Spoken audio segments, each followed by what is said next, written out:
Have you ever felt it?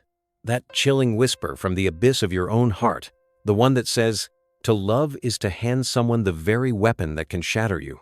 This isn't just a poetic notion. It is a profound spiritual truth, a divine key to understanding the most agonizing of human experiences. You have been led to believe that desire is a simple path, a straightforward journey where your goodness and devotion are the currency that purchases affection. You have been told that if you are simply enough, if you prove your worth, if you endure the trials, the object of your affection will inevitably turn to you, recognizing the light of your soul. But what if this entire paradigm is a lie? What if the path you walk is not one of love, but a labyrinth of your own design, where every turn leads you back to the familiar sting of an ancient wound? This is not a journey for the faint of heart. This is for the souls who have stared into the void of unrequited love and felt its cold embrace, for those who have chased a phantom and mistaken the ache for a sign of destiny. If this message resonates with the deepest chambers of your being, if you feel a stirring of recognition in these words, know that you are not alone. This is a signpost on your path of awakening. Share this with another who might be lost in the same maze, and let us know in the comments if you feel the truth of this frequency, for our shared stories are the threads that weave us back into wholeness. The truth we are about to uncover is far darker, far more intricate than you have ever been told. But within this darkness lies the most potent form of liberation. It is a truth that explains why the kindest hearts often finish last, why obsession can feel more powerful than genuine love, and why your most profound cravings are sometimes a divine form of self-sabotage, a call from your higher self to finally heal. Listen closely. Understand this, and you will begin to see the game not with the bitterness of a player who has lost, but with the divine clarity of a soul who has peered into the abyss of its own making and has chosen to walk away, forever changed, forever wiser. The suffering you have endured was never a punishment. It was a preparation. You know the feeling intimately, don't you? It's not a simple longing. It's a gnawing, a relentless ache that seems to have its own life force, twisting like a serpent in your chest whenever she is near, yet just beyond the veil of your reality. You have told yourself a noble story about this suffering. You've framed it as a testament to your devotion, a sacred trial of endurance. You believe that if you can just hold on a little longer, if you can prove the depth of your devotion through the sheer magnitude of your pain, she will eventually awaken to your presence and see the truth of your heart. But a master of the soul's inner workings, a spiritual cartographer like Freud, would recognize this pattern not as love, but as something far more primal, a reenactment. It is a sacred drama you are compelled to repeat. Think back, journey into the deep archives of your spirit. When was the first time you yearned for something, for someone, that was withheld from you? Was it a parent whose approval was a distant shore you could never reach? A stream of validation that always ran dry just as you stooped to drink? Was it a childhood crush whose laughter at your heartfelt confession became the first crack in your fragile armor? This pattern, this magnetic pull towards the unattainable, repeats itself not because you are flawed, but because its frequency is profoundly familiar to your soul. You must understand a crucial law of the universe. Pain, after all, is a language the unconscious mind understands with far greater fluency than happiness. Happiness is a fleeting visitor, a high-frequency vibration that requires a clear vessel. Pain, however, is an old resident. It has carved its pathways deep into the bedrock of your being. And so, your soul, in its quest for healing, seeks out the familiar vibration. You seek it out again and again and again, tragically mistaking the sharp electric sting of rejection for the divine spark of passion. This is the cruel cosmic joke of unrequited desire. The more you elevate her to the status of a goddess, the more you place her on a pedestal as the source of your salvation, the smaller you become in your own energetic field. You begin to ration your own essence. You stifle your words. You suppress your needs. You swallow your righteous anger, doing anything, absolutely anything, to avoid the ultimate terror that she represents, the cold, silent indifference of the universe, the very indifference that first wounded you all those years ago. But here is the secret that no one dares to tell you, the uncomfortable truth that can either shatter you or set you free. Indifference is the natural state of the cosmos. The universe does not conspire against you. It simply doesn't notice you until you command its attention with the sheer force of your own inner light. And the agonizing reality you must face is this: your deepest, most consuming desires are not truly for pleasure, but for pain. Not because your soul is weak or broken, but because pain is the only language your psyche was taught when it comes to the sacred ritual of love. Ponder this for a moment. Why do you fixate on her? The one whose energy ignores you. The one who keeps you orbiting in a desperate, predictable pattern like a lost satellite, starved for the faintest signal of recognition. It is not her beauty, her charm, or some divine spark she possesses that holds you captive. No. It is the way her very presence, her very indifference, makes you feel small. It is the way she mirrors back to you every unspoken, limiting belief you have ever held about yourself. Her silence whispers to your soul, "You are not enough. You must prove yourself." You must bleed for scraps of validation. This, right here, is the repetition compulsion in its most potent form. It is an unconscious reenactment of your earliest, most sacred wounds. Freud gave this phenomenon a name: the death drive, or thanatos.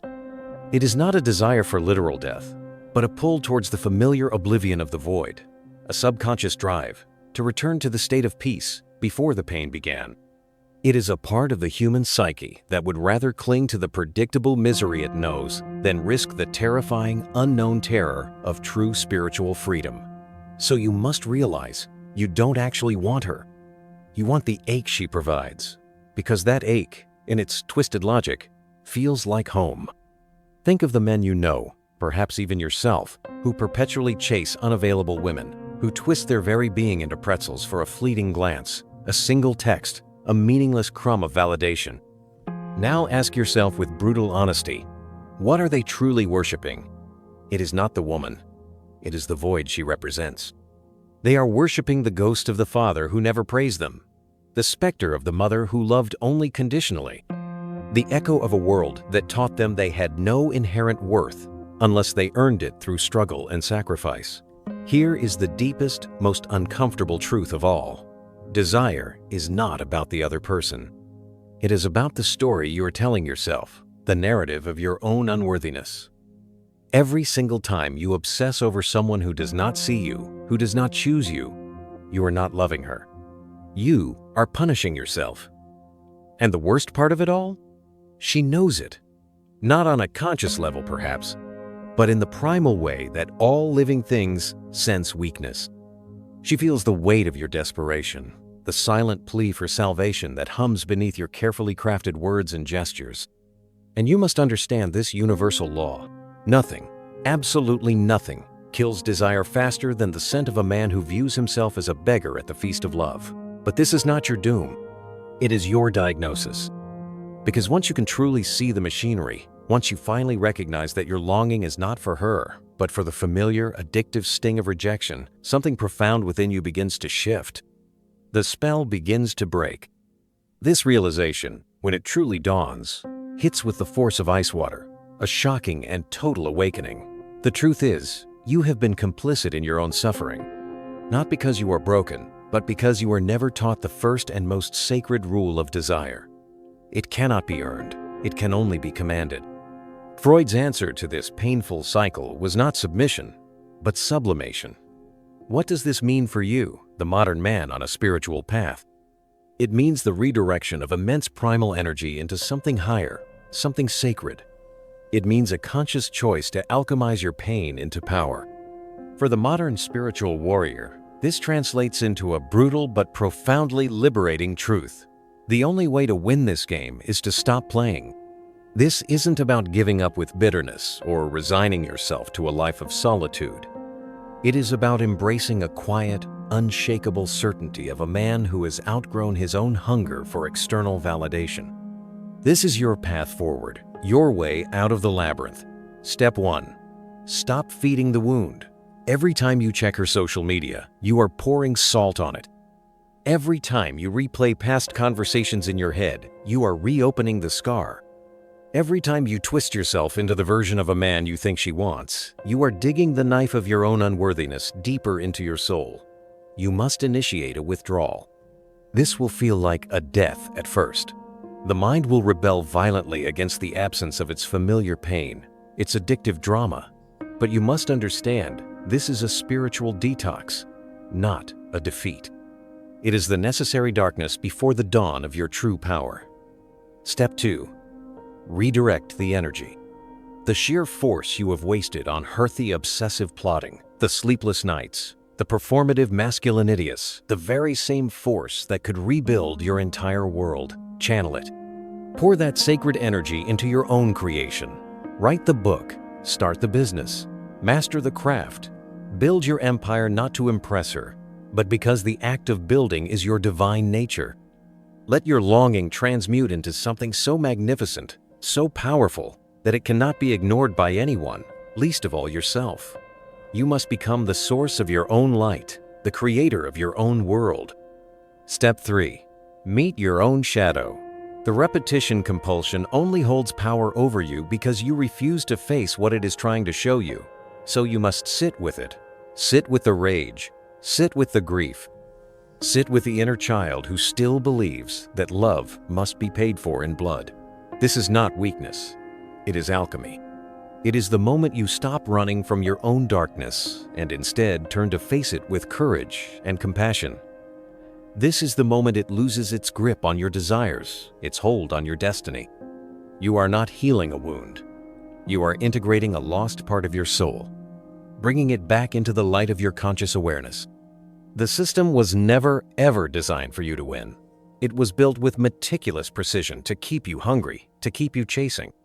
Every advertisement you see, every algorithm that curates your reality, every whispered cultural narrative is a finely tuned instrument engineered to exploit one fundamental, tragic truth. A man who believes he is incomplete without a woman's validation is the most profitable, controllable creature on earth. They sell you the disease and then offer you the cure. First, they convince you that you are fundamentally lacking in status, in appearance, in confidence. Then they sell you the shoes, the cologne, the gym membership, the dating course, all of which promise to fill the very hole they just carved into your soul.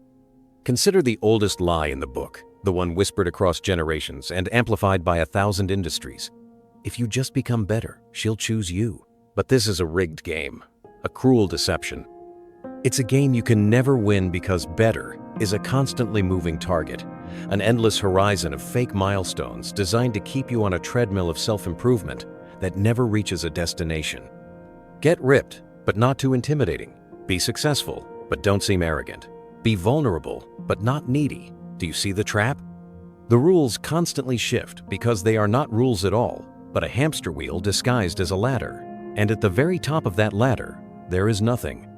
There is only the next chase, the next goalpost, the next feeling of inadequacy. The so-called red pill community was right about one thing. There is a matrix. But it is not women who are the architects of this prison. It is the entire industrial complex that monetizes male desperation. Romance novels and pornography, pickup artists and divorce lawyers are all feeding from the exact same trough, the deep-seated male fear of being unlovable.